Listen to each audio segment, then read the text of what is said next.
Just finished a good dinner. Daisy, I had my leftovers. Got a campfire going. And just sitting here reminiscing and thinking about Blanco and building the campfire and sitting around the traditional fire, you know. I don't even remember how many people there were around the fire, but it was certainly a great time.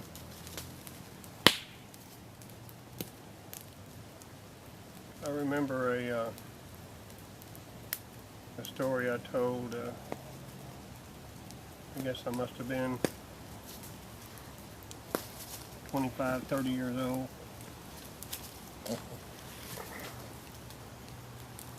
Used to do a lot of coon hunting. And I had terrific dogs. They were a direct bloodline. My grandfather started that bloodline. That bloodline of hounds, coon hounds, stayed in the family for a long, long time. My uncle, he had 2 red bone hounds, and they had pups, and I got 2 red bone hounds from that litter. And I named them Loud and Little Loud because we'd be out in the woods midnight. We'd turn those dogs loose, and it wasn't any time at all till you could hear those hounds just really letting us know they had a coon train in a tree. So I worked with this guy. He kind of a loudmouth kind of guy, could do anything in the world better than anyone. And he came up to me one day and he said, I hear you're a big-time coon hunter. I said, well, yeah, I've gotten some coons before. Sure have. He said, what do you got to hunt them and tree them with? I said, well, I've got 2 red-boned hounds that are descendants of my grandfathers, and they are really good coon hounds. He said, well, I got something better than you do. I went, well, of course you do. Prove it. So, come Friday night, I went down to my camp and had a fire going, and it was still daylight, about an hour of daylight left. I told him where I'd be and gave him directions, and here he comes, his pickup truck down the dirt road. I noticed he's got a cage in the back of that pickup truck, and got a cover over it. So he pulls up there and gets out of the truck, walks up to the fire, and we start chit-chatting a little bit about coon hunting. So he said, you got your dogs? I said, yeah, I got mine. He said, well, I got mine. Good. I said, I'm only going to turn one loose here.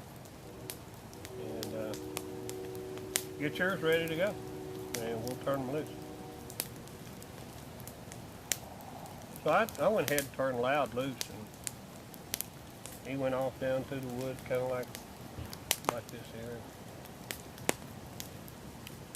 A few minutes, I could hear him on the trail. I knew he was about to get a coon tree.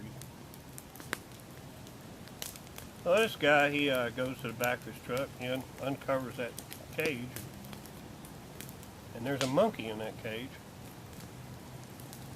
He opens the cage and he hooks up a little leash on that monkey and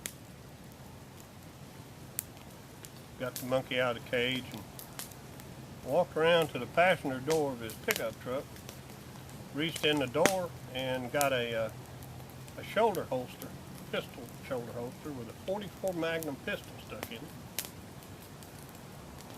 And he strapped it on that monkey. And about that time, Loud, he was up the tree. So I said, I've never seen anything like this in my life. A coon hunting monkey.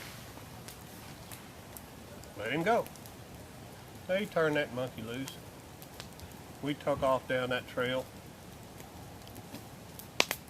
And sure enough, Loud had his front legs up on a big old oak tree and just giving it a fit. Well, that monkey went right around my dog Loud, went scampering up that tree, and just all kinds of shaking and rattling going on, and leaves falling, and limbs shaking.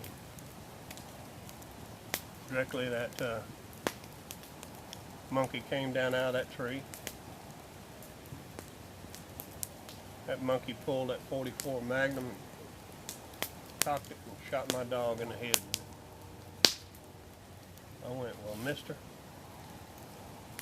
you're about to get a butt whipping, and your monkey's about to get shot for killing my dog.